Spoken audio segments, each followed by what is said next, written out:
It's your boy LavonThaOne AkA Dj Himalaya. I wasn't gonna do another video tonight. I'm a busy man. I'm working 2 jobs, plus I'm trying to get this DJ thing going up.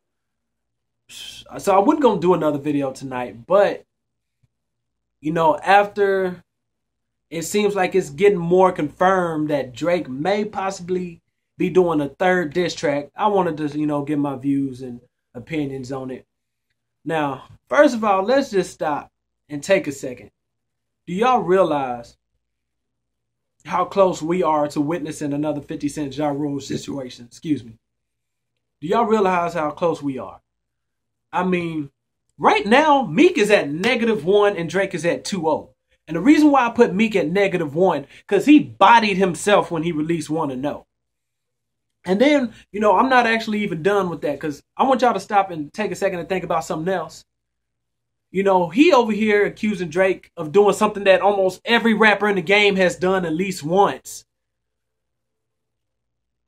And I know a lot of rappers say, I have never had somebody write my rhymes. And they don't. But they have people who assist them and producers who, they produce these tracks. And sometimes there's a verse already with it or a hook already with it. And they decide to keep it or, and so on and so forth. But Meek Mills should take 2 L's for Wanna Know, because he went and got Swiss Beats and another producer to produce the beat and had Diddy on the record. And it still came out trash. What excuses do you have when you get Swiss Beats, Diddy, and yourself, and you're supposed to be a good artist, and another producer, 4 people on one record, and it still came out trash? Sound like to me Drake ain't the one need the ghostwriter. But anyhow, I was just thinking, I was like, damn, we really could see another 50 Cent Ja Rule situation. Because I was looking back at the beef as a whole. And I was trying to think, man, when have I ever just seen it to this degree of humiliation? To where the decision of who the victor is in this situation damn near being unanimous. And so I thought back, to Biggie and Pac. It wasn't unanimously decided who the victor was going to be. You had people riding with Pac. You had people riding with Big. You had people in the middle who was like, I rock with Big and Pac. You go to the Jay-Z and Nas situation, you got the same thing. And for those who I've seen some people, well, why didn't he do nothing to Kendrick Lamar? That was not a diss record, y'all. Kendrick Lamar doing the Control verse was not a diss record. That was really taken all out of context. And Drake even took it out of context, which is why I feel he got a little flack for it. Kendrick Lamar's Control verse was a go hard or go home record. That was his statement, letting people know he was here. And that, y'all gonna have to go hard or go home. He plainly stated in the record that I have love for all of you. Basically saying, I love y'all, but this is business. When I'm in the booth, I got to try to take your head off. Now, after that, we can be cool and shake hands. So it really wasn't a beef or diss record. It was just so misconstrued in how people perceived it. That's what made people really think it was a diss record. But it really wasn't, in my opinion. And so I started thinking of the sheer humiliation of this situation, because I was like, I've never really seen a beef to where it was so almost unanimously a victor is picked. It's usually, this is the way it usually works. 40% are riding with this artist, 40% are riding with that artist, and then you have 10% in the middle that rock with both artists. And it was the same thing. When you look back on the past beefs, you had, let's just say 40% was riding with Pac, 40% was riding with Big, and then you had the 10% in the middle who's like either undecided or I like both rappers. And the same thing with Jay-Z and Nas. That's still controversial. You still have people who like Nas better than they like Jay-Z and vice versa. And it was like 40% over here, 40% over there, and 10% in the middle who like both. Ja Rule the numbers were a little different, but the 50 Cent Ja Rule situation, even though the numbers were a little different, you getting the point. You still had people kind of like choosing sides.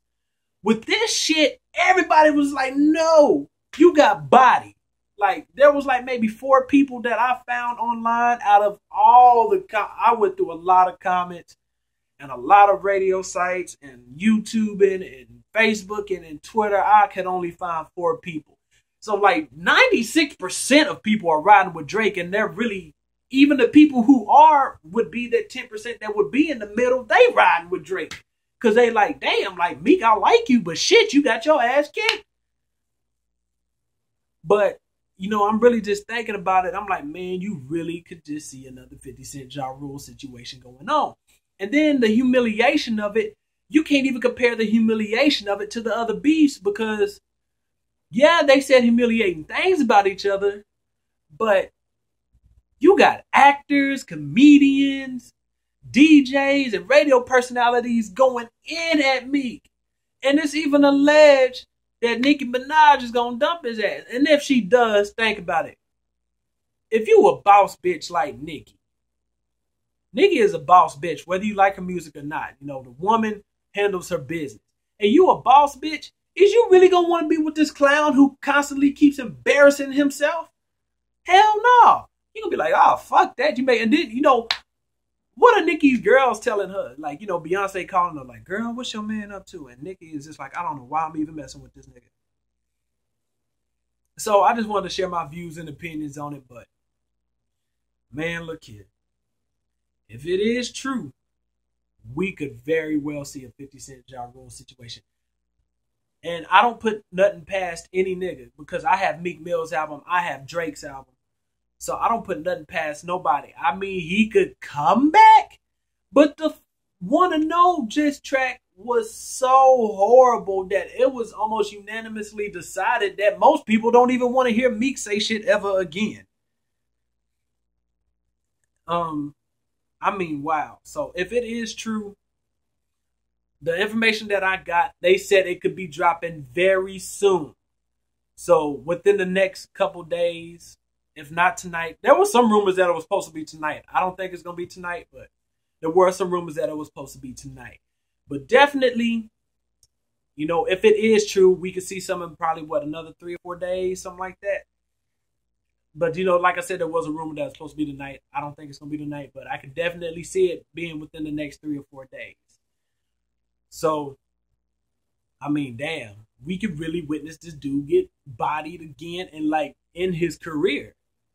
And if his career gets ended, there will be no sympathy or pity for me, because I'm like, dude, you shouldn't have been talking shit. Just like, stay in your lane and make your money. Don't worry about how this man make his money. You supposed to be a street nigga. You supposed to understand that. Don't worry about how this nigga making his money. You concentrate on how you make your money. And then, you know, it's all on some sensitive ass shit of Meek really being in his feelings, this quote unquote street nigga. But I just want to share my views and opinions with that. Like I said, I wasn't going to even do a video tonight, so I'm keeping this one kind of short. But this is LavonThaOne AkA Dj Himalaya. You can get at me on Twitter, Lavon/DJ Himalaya. You can get at me on Facebook at LavonThaOne, or you can get at me on Instagram at LavonThaOne. You can subscribe to my YouTube channel. Please subscribe. Leave comments. Let me know your feedback. Leave a comment at the end of the video and hit that like button, man. I'm out.